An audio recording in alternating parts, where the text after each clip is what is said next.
बिस्मिल्लाहिर्रहमानिर्रहीम, अस्सलामुअलैकुम। आप देख रहे हैं बोल न्यूज़ की खुसूसी नशरियात और मैं हूं आपका मेज़बान सलमान मिर्ज़ा। जनाब, महंगाई ने कमर तोड़ कर रख दी है। इससे पहले भी तकरीबन कुछ अरसे पहले ही मिनी बजट लाया गया था और 110 अरब रुपए के मिनी बजट पे जो टैक्सेस लगाए गए थे उसमें हुकूमत की तसल्ली और तशफ़ी नहीं हुई।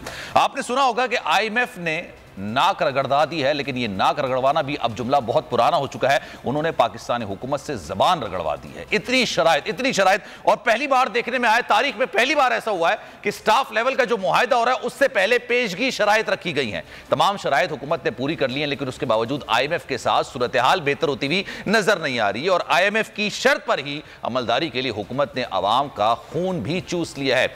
सब्जी हो, तरकारी हो, गोश्त हो, फल हो, अनाज हो, खुर्दनी तेल हो, घी हो, सब कुव्वत खरीद से अब तकरीबन बाहर हो गया है। दुकानदार सरकारी नेख पर जो सामान है वो बेच नहीं रहे, मुस्तरद कर दिया उन्होंने। शहरियों से मनमाने दाम वसूल किए जा रहे हैं। शहरियों का कहना यह है कि जनाब महंगाई ने पहले से कमर तोड़ दी है। उसके बाद जो तायुन किया जाता है कीमतों का, जैसे दूध की कीमत का तायुन किया गया है, अशिया खुरनोश की कीमतों का तायुन किया गया है, जो फल फरोश हैं, जो अशिया खुरनोश बेचने वाले लोग हैं, जो दूध फरोश हैं, वो उस कीमतों पर अशिया नहीं बेच रहे हैं। एक रिपोर्ट हमने तैयार की है, पहले वो रिपोर्ट देख लेते हैं, फिर गुफ्तगू का सिलसिला आगे बढ़ाएंगे। जनाब, रिपोर्ट आपने मुलाहिजा की, महंगाई ने अवाम की कमर तोड़ दी है, ये आपने सुन रखा होगा, लेकिन अब सूरत हाल कुछ इस तरह की है, हुकूमत ने अवाम का निकाल लिया है। महंगाई इस कदर बढ़ गई है, रमजान सर पर आ गए हैं, रमजान वैसे ही आते हैं तो काला बाजारी वैसी अपने उरूज पर पहुंच जाती है, कीमतें आसमान को छूने लगती हैं। गरीब तो छोड़ें, अब मुतवस्सित तबके से ताल्लुक रखने वाले, आप ये देखिए मिडिल क्लास, अब उनका सर्वाइव करना भी बड़ा मुश्किल हो चुका है। इस्लामाबाद से अल्लादित्ता खान ने मुझे ज्वाइन किया है, पेशावर से आसिफ शकूर हैं और क्वेटा से दानिश मुराद हैं, इस वक्त मुझे ज्वाइन कर चुके हैं। लेकिन जनाब शहर इक़्तिदार का रुख करते हैं इस्लामाबाद का। अल्लादित्ता हमारे साथ मौजूद हैं, जरा उनसे मजीद बात करते हैं। अल्लादित्ता, ये बताइएगा, शहर इक़्तिदार में आप मौजूद हैं, वहां पर पाकिस्तानियों के फैसले किए जाते हैं, पाकिस्तानियों के मुस्तकबिल के फैसले किए जाते हैं। क्या सूरत हाल आप देख रहे हैं? महंगाई के हवाले से मार्केटों में रश है, लोगों का क्या कहना है?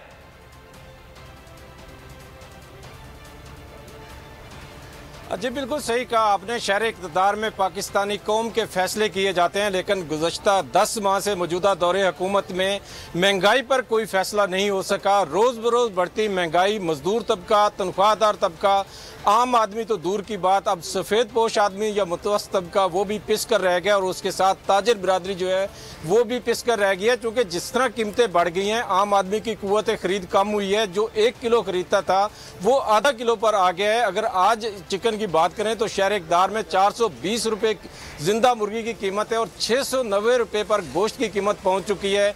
फलों की अगर बात करें तो फल माह रमज़ान आने से पहले ही अवाम की पहुंच से बाहर हो चुके हैं। 350 से 400 रुपये फ़ी किलो पर सेब पहुंच चुका है। इसी तरह खरबूजा 250 रुपये फ़ी किलो पर सेल हो रहा है। मटन की अगर बात करें तो 1800 रुपये फ़ी किलो पर पहुंच चुका है, जबकि बीफ वैडी 950 से 1000 रुपये किलो पर पहुंच चुका है। शहरियों से हमारी बात हुई तो उनका भी यही कहना है कि मौजूदा दौरे हुकूमत में किसी तरह भी आवाम को रिलीफ देने में ये कामयाब नहीं हो सके, बल्कि दिन ब दिन जो बढ़ती है महंगाई बढ़ती जा रही है। ताजिर बरादरी भी उससे परेशान है, मुतवस्सित तबका भी परेशान है कि कहीं ये रुकने का नाम नहीं ले रही। आटा, दालें, इनकी अगर बात करें, कुकिंग ऑयल की बात करें तो 680 रुपये फ़ी किलो पर कुकिंग ऑयल पहुँच चुका है। आटा 150 रुपये फ़ी किलो तक पहुँच चुका है। चावल 350 रुपये फ़ी किलो तक पहुँच चुके हैं। घी 650। तो शहरी यही सवाल करते हैं कि ये महंगाई कहाँ जाकर रुकेगी, कहाँ आम आदमी को रिलीफ मिलेगा। आगे माह रमजान आ रहा है, किस तरह माह रमजान के ये रोजे रखेंगे? 400 रुपये फ़ी किलो सेब खरीद कर या 300 रुपये दर्जन केला खरीद कर आम आदमी के खरीदने से अब ये चीजें सब बाहर हो चुकी हैं।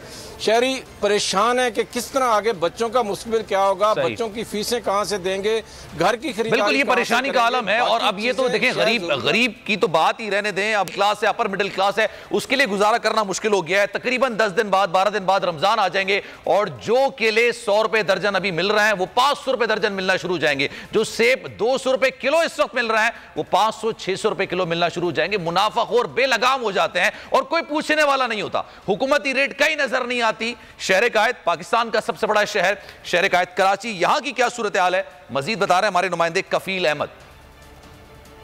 महंगाई किसी भी तरह जो है वो कमी के लिए कोई इकदाम नहीं हो रहे। मैं इस वक्त सोल्जर बाजार में मौजूद हूँ, एक शहरी जैगम साहब हैं। जैगम साहब, कोई चीज़ कमी है इस वक्त? सब्जी, आलू, आटा, धनिया, पुदीना, चीनी, गोश्त वगैरह? देखिए, मैं सबसे पहले तो एक बात बताऊं कि ये वो इशू है कि जिस पे माशरे के हर तबके का आदमी जो है वो परेशान है। ये महंगाई का जो इशू है इतना शदीद तरीन ये इशू है कि जिससे ख़ास करके देखिए कि जो तबका तनख्वाहदार तबका है, देखिए यकीनन उसकी तो तनख्वाह वही है ना, लेकिन महंगाई इस हद तक तेज़ी से बढ़ी है कि चाहे उसमें सब्ज़ी देख लें, चाहे उसमें आप फ्रूट्स देख लें, चाहे उसमें आप गोश्त वगैरह की कीमतें देख लें कि ज़मीन यानी आसमान से बातें कर रही हैं। मेरी तो सिर्फ एक ये दरख्वास्त है कि खुदारा लिल्लारा इन अरबाब इख्तियार से कि ख़ास करके जैसे ये सरकारी अफसरान कि जिनकी ये जिम्मेदारियाँ हैं, जिनकी ड्यूटी है कि ये प्राइस की कीमतों को जो रेगुलेट करें, उनको चाहिए करें कि ये जैगम साहब थे जिनका कहना है कि हुकूमती जो अफसरान हैं वो अपने कमरों से बाहर निकलें और जितनी भी अजनास जनाब की हैं, प्राइस को कंट्रोल करें, लेकिन कौन कंट्रोल करेगा? हुकूमत महंगाई पर महंगाई करे जा रही है, मुनाफाखोर हैं, वो भी मुनाफे के चक्कर में लोगों का खून चूसने पर तुले हुए हैं। इंतजामिया कहीं नजर नहीं आती है। पेशावर से हमारे नुमाइंदे आसिफ शकूर, कोयटा से दानिश भी हैं और फैसलाबाद से उवैस सत्तार भी हैं, हमें ज्वाइन कर चुके हैं, उनसे ज़रा मजीद बात करेंगे। उवैस बताइएगा, फैसलाबाद की क्या सूरत हाल है? सनती शहर है, वहां पर लोगों की क्या कहना है? महंगाई के वाले से क्या कह रहे हैं लोग? जी बिल्कुल, शहर इक़्तिदार और शहर कायद की तरह जो सनतों का शहर है फैसलाबाद, यहाँ पर भी जो महंगाई का अफरियत है ये इस टाइम अपर मिडिल क्लास तक पहुँच चुका है। लोग परेशान हैं, हर गुजरते दिन के साथ जो महंगाई है ये बढ़ती जा रही है।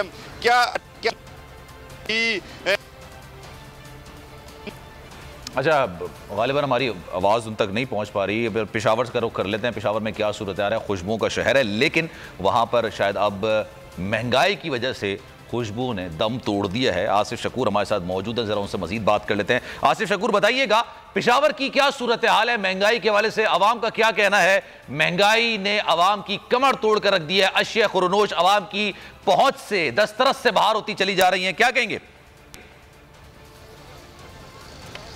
थोड़ी सी तस्सीह करना चाहूँगा। आपने अभी कुछ देर पहले कहा कि केला जो है 100 रुपए दर्जन और सेब 200 रुपए किलो है, तो ऐसा बिल्कुल भी नहीं है। केले का रेट जो है वो 250 से 300 रुपए दर्जन है। अच्छा। और सेब जो है वो 350 किलो ऑलरेडी बिक रहा है। तो वो मैं आपको ये बता रहा था कि अभी भी महंगाई बहुत ज़्यादा है और अगर रमज़ान आएगा तो ये इस मज़ीद जो है टिगर करेगी। जो मिडिल क्लास है वो तो वाइप आउट हो रही है, पॉवर्टी लाइन में जा रही है। हम सब्ज़ी मंडी में इस वक्त मौजूद हैं। मेरे पास ये नरखनामा जो है जो कि डिस्ट्रिक्ट गवर्नमेंट की तरफ से इस पे मोहरें भी लगी हुई हैं और ये मोहरों की हद तक जो इस पे स्टैंप होती है, ये एक रस्मी कार्रवाई होती है। इसके बाद जो है कोई पूछने गूछने वाला नहीं होता और जो दुकानदार हजरात हैं वो भी मजबूर हैं कि पीछे से उनको जो सप्लाई होती है जिन नरखों में और जो उनके अपने अखराजात हैं तो वो इस नरखनामे को फॉलो नहीं कर पाते हैं। और जो आपकी ज़िले इंतज़ामिया है वो भी इन नरखनामों पर जो अमल दरामद है वो कराने पर जो है वो नहीं करवा सकती। इसी तरह अगर अशिया खुर्दनोश की बात की जाए तो सबसे जो ज़रूरी चीज़ है वो आटा है और आटा जो है इस वक्त 20 किलो का थैला 2600 से 2700 रुपए तक फ़रोख्त हो रहा है। खाने का जो तेल है, घी है 650-700 रुपए किलो तक पहुंच चुका है। फ्रूट तो ऑलरेडी मैंने बता दिया कि फ्रूट को तो हाथ भी जो है आम आदमी नहीं लगा सकता। सब्जियां जो हैं वो जून की तू महंगी हैं। कुछ सब्जियां जो है वो अब उनकी कीमतें कम हुई हैं, लेकिन प्याज उसी तरह महंगा है। अदरक लहसुन जो है 650 रुपए किलो में बिक रहा है। तो गोश्त जो है वो इसी तरह 600-700 रुपए किलो तक बिक रहा है। चिकन की बात की जाए तो चिकन का जो जिंदा मुर्गी का रेट जो है वो 400 रुपए किलो है, जबकि मुर्गी का गोश्त जो है वो 800 रुपए किलो तक जा पहुंचा है। गरीब आवाम जो है वो बहुत ज़्यादा परेशान है सूरत हाल से और उनसे जब हमारी बात होती है तो उनका ये कहना है कि आसिफ, मैं आपकी तरफ वापस आऊंगा। उवैस सत्तार से हमारा राब्ता दोबारा से बहाल हुआ है। फैसलाबाद का सनती शहर है, वहां पर क्या लोगों का कहना है? उवैस साहब बात कर रहे थे, लेकिन आपकी बात में बीच में थोड़ा सा डिस्टॉर्शन आ गया था, कंटिन्यू करिएगा।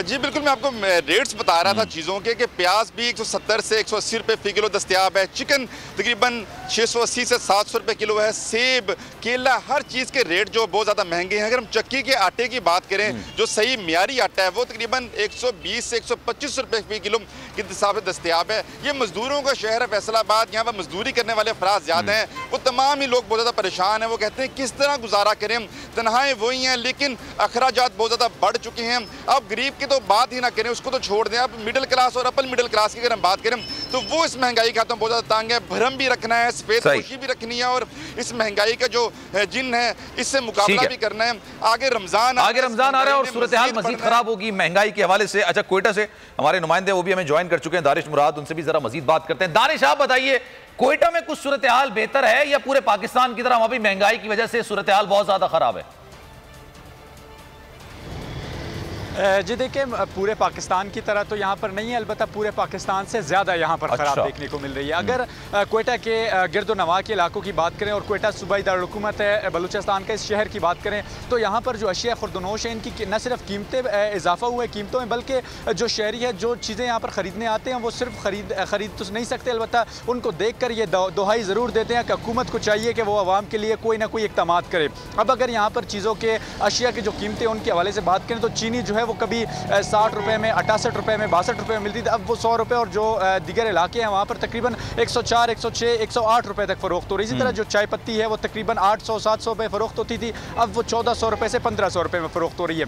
ऑयल जो लीटर था वो तकरीबन 300 रुपए, 250 रुपए, 280 रुपए में होता था, अब जो 3 लीटर का ऑयल है वो 1750, आज का जो रेट है वो 1750, जो 5 लीटर का जो ऑयल है वो 2850 रुपए में फरोख्त हो रहा है। इसी तरह जो दीगर अशिया खुर्दनोश है जिनमें जो टमाटर है, प्याज है, लहसुन है और जो दीगर अशिया जो रोज़ाना की बुनियादों पर घरों में इस्तेमाल होती है उनकी कीमतों में भी कई गुना हद तक जो है वो इजाफा देखने को मिलता है। अगर हम यहाँ पर एहतजाज की बात करें महंगाई के खिलाफ, दूसरी चीज़ों के खिलाफ, तो कोई ऐसा तबका नहीं है जिसने महंगाई के खिलाफ एहतजाज न किया हो। वकला इसमें शामिल है, ताजिर इसमें शामिल है, आम सिविल सोसाइटी इसमें शामिल है, तमाम तर जो तबके फिक्र है उन्होंने महंगाई के खिलाफ शदीद एहतजाज। अच्छा, हमारे साथ मौजूद रहेगा, हमारे नुमाइंदगार हमारे साथ मौजूद है, लेकिन एक हमारे साथ मौजूद है, महंगाई के हवाले से बात हो रही है, इन्फ्लेशन के हवाले से बात हो रही है, ट्रांसमिशन का सिलसिला जारी रहेगा। एक ब्रेक लेते हैं, ब्रेक के बाद वापस आएंगे। वेलकम बैक जनाब। महंगाई की सूरत हाल काफ़ी ज़्यादा ख़राब है और लोगों को ग्रॉसरी करनी होती है, रमज़ान सर पर है, महंगाई बढ़ती चली जा रही है, लोगों की पहुंच से अशिया खुर्दनोश दूर से दूर होती चली जा रही है। एक मुर्गी एक ऐसी आप समझ लें कि गोश्त में एक ऐसी मीट था जो लोग इसको अफोर्ड कर पाते थे, लेकिन अब वो भी लोगों की, और ये गरीब आवाम की बात भी नहीं कर रहा मैं, ये middle class, upper middle class की बात कर रहा हूँ कि उनकी पहुँच से भी अब जो है वो चिकन दूर होती चली जा रही है। सलमान शाह साहब हमारे साथ मौजूद है, जरा उनसे मजीद बात करते हैं कि ये महंगाई कहाँ जाएगी, ये रुकेगी भी या नहीं रुकेगी। बचपन से सुनते आ रहे हैं महंगाई बहुत ज़्यादा है, लेकिन अब वाकई में ये फील होना शुरू हो गई। सलमान साहब बहुत शुक्रिया आपके वक्त का। सर, क्या कहेंगे मौजूदा सूरत हाल में, जो इन्फ्लेशन की सूरत हाल है, महंगाई की सूरत हाल है? देखें, ये इन्फ्लेशन की साइकिल तो अभी शुरू हुई है, इसने खासा आगे जाना है। अगले 5-6 महीने में ये पूरी तरह से इकॉनमी के थ्रू चलेगी, क्योंकि आपकी एनर्जी प्राइसेस सारी इंक्रीज़ हो रही हैं, बिजली की प्राइसेस इंक्रीज़ हो रही हैं, रुपया जो है अभी तक स्टेबल नहीं है, डॉलर्स जो है वो स्ट्रॉन्ग से स्ट्रॉन्ग तर होता जा रहा है, और बहुत सी आपके सप्लाई चेन्स जो हैं वो डिसरप्ट हो चुकी हैं। इसमें शॉर्टेजेस भी आएंगी क्योंकि सप्लाई चेन में वो कमोडिटीज़ जो आपको चाहिए वो इंपोर्ट भी नहीं हो रही। सो इसका तो अभी ये बिगिनिंग ही है। अच्छा सलमान शाह साहब, ये एक चीज़ ये भी है ना, जैसे डॉलर महंगा होता है, पेट्रोल की कीमतों में इजाफा होता है, जो बराह इनका असर जिन अशिया पर नहीं होता है, जैसे डॉलर के बढ़ने से हमारी जो आप समझ लें कि चावल ही हम सिर्फ उगाते हैं, इसके अलावा दालें बाहर से आती हैं, हमारे पास वीट बाहर से आता है, सब चीज़ें बाहर रही हैं, लेकिन उनकी कीमतें भी बढ़ जाती हैं, फिर उनकी कीमतें कम नहीं होती हैं। आपने डॉलर की बात बिल्कुल सही की है। देखिए, ये इंटरकनेक्टेड होती हैं सारी चीज़ें, क्योंकि बेसिक इनपुट जो है वो एनर्जी है, उसकी वजह से हर चीज़ महंगी होती है, क्योंकि तकरीबन 10% जो आप कह लें कॉस्ट ऑफ प्रोडक्शन है उसमें एनर्जी है। तो जब एनर्जी इंक्रीज़ होगी तो बाकी चीज़ें उनकी कॉस्ट इंक्रीज़ होंगी, कॉस्ट इंक्रीज़ होंगी तो वो प्राइस पुश करेंगे। सो कॉस्ट पुश इन्फ्लेशन जो है वो पाकिस्तान में इस वक्त चल रही है, और ये अमल जो है ये पूरा कंप्लीट होते होते 5-6 महीने लगते हैं इसको। सो अनलेस कोई और नया कोई शॉक आ जाए, एक्सटर्नल शॉक आ जाए, मसलन के तेल की कीमत इस वक्त जो $85 पे है वो $150 पे चली जाए, और इस तरह की चीज़ें अगर होंगी तो फिर और ज़्यादा एक सेकंड राउंड फिर चलना शुरू होगा। लेकिन ऑन द अदर हैंड अगर यही चीज़ें कुछ नीचे आ जाती हैं, कुछ भी स्टेबलाइज हो जाता है, तो फिर आप समझ लें कि 5-6 महीने होगा सर आने वाले दिनों में। लग रहा है आपको रुपया थोड़ा सा स्टेबल होगा अगेंस्ट डॉलर? मेरा नहीं ख्याल वो स्टेबल होगा, क्योंकि इस वक्त तक हमने जो इकदाम करने थे वो अभी तक नहीं हुए, इन द सेंस कि आपका IMF के साथ अभी तक स्टाफ लेवल एग्रीमेंट नहीं हुआ, उसकी वजह से बेयकीनी जो है वो बहुत ऊपर है। दूसरा जो पॉइंट है, हमारा पॉलिटिकल क्राइसिस जो है वो और गंभीर होता जा रहा है और डीपन होता जा रहा है, और उसमें कोई रास्ता नज़र नहीं आ रहा, कोई वे आउट नज़र नहीं आ रहा। सो जो भी प्रेडिक्शंस कर रहे हैं इस वक्त वो पॉलिटिकल क्राइसिस को एक किस्म का डिज़ास्टर प्रेडिक्शंस हैं उसके बारे में। सो अनटिल पॉलिटिकली हमें रोड मैप नज़र आएगा तो उस वक्त तक इकोनॉमिक क्राइसिस आपका ठीक नहीं हो सकता। ये बात जो है ये इंटरनेशनली IMF ने भी की है।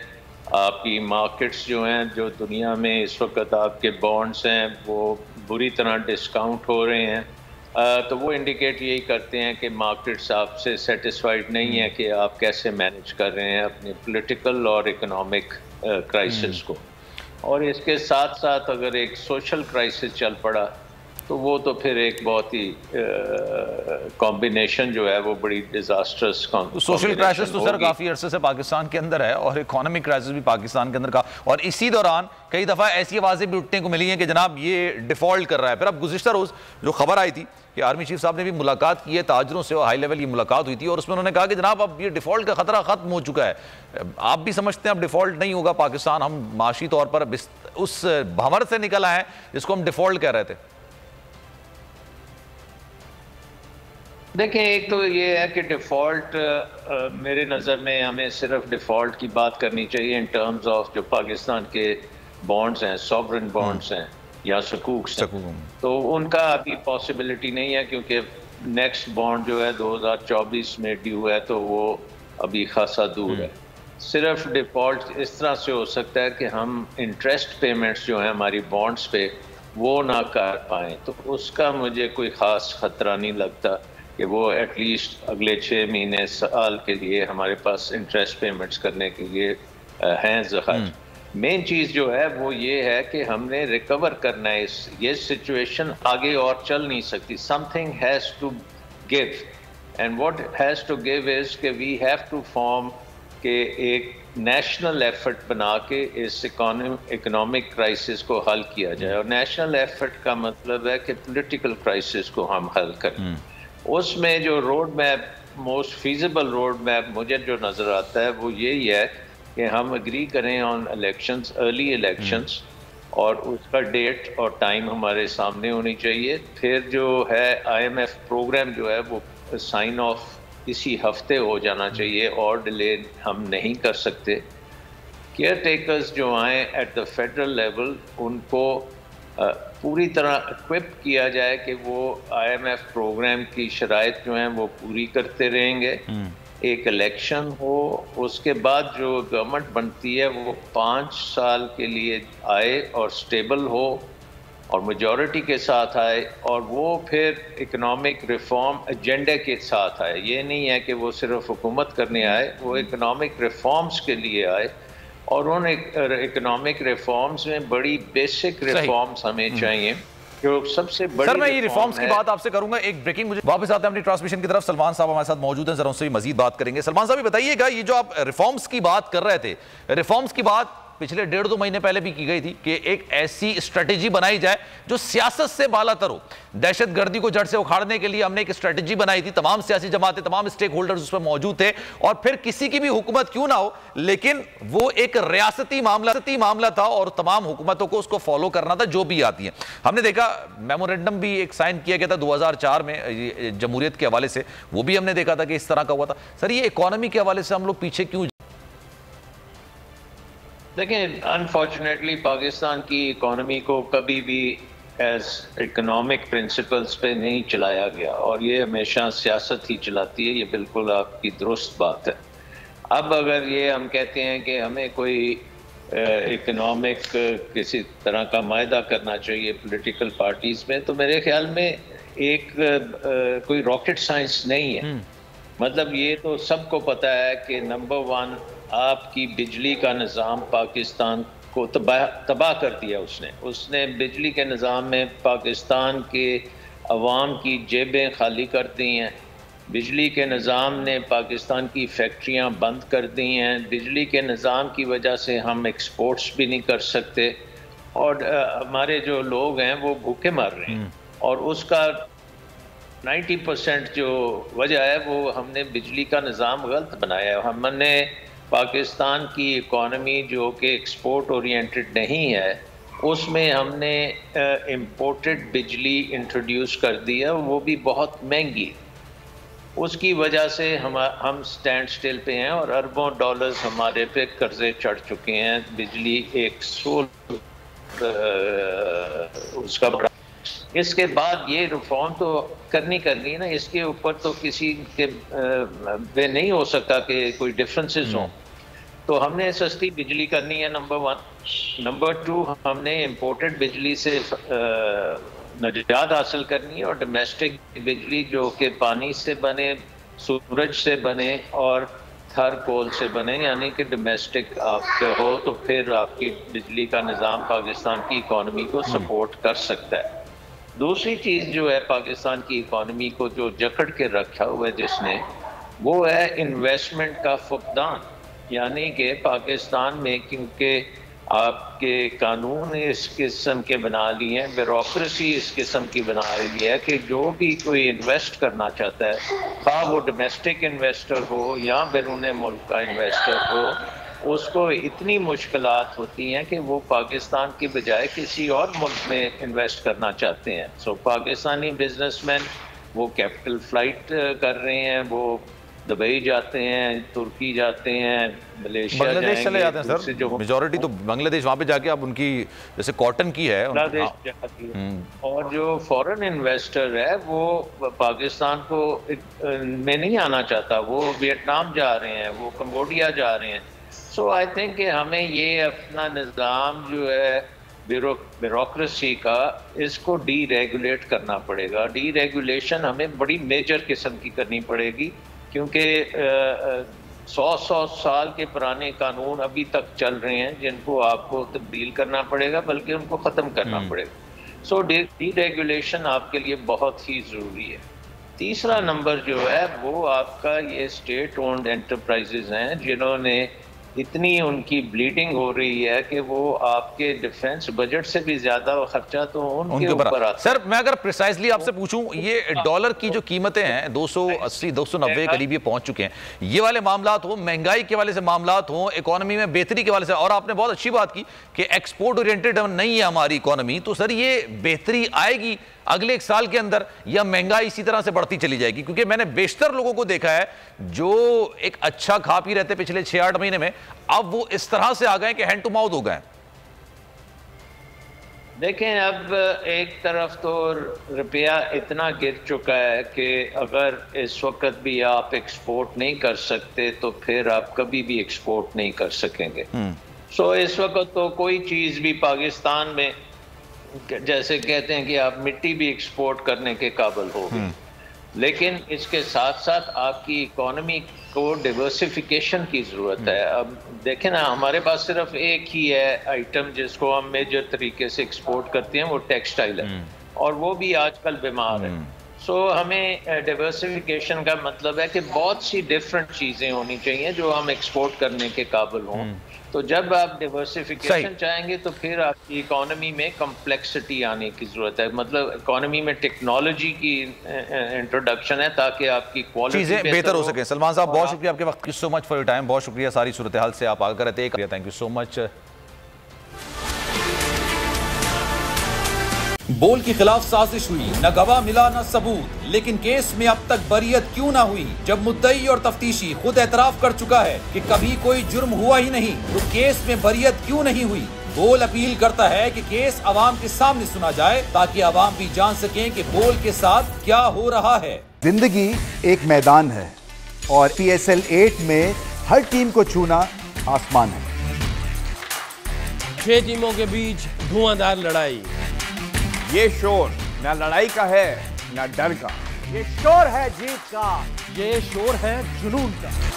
खेल का जुनून रोजाना रात 11 बजे सिर्फ बोल न्यूज पर।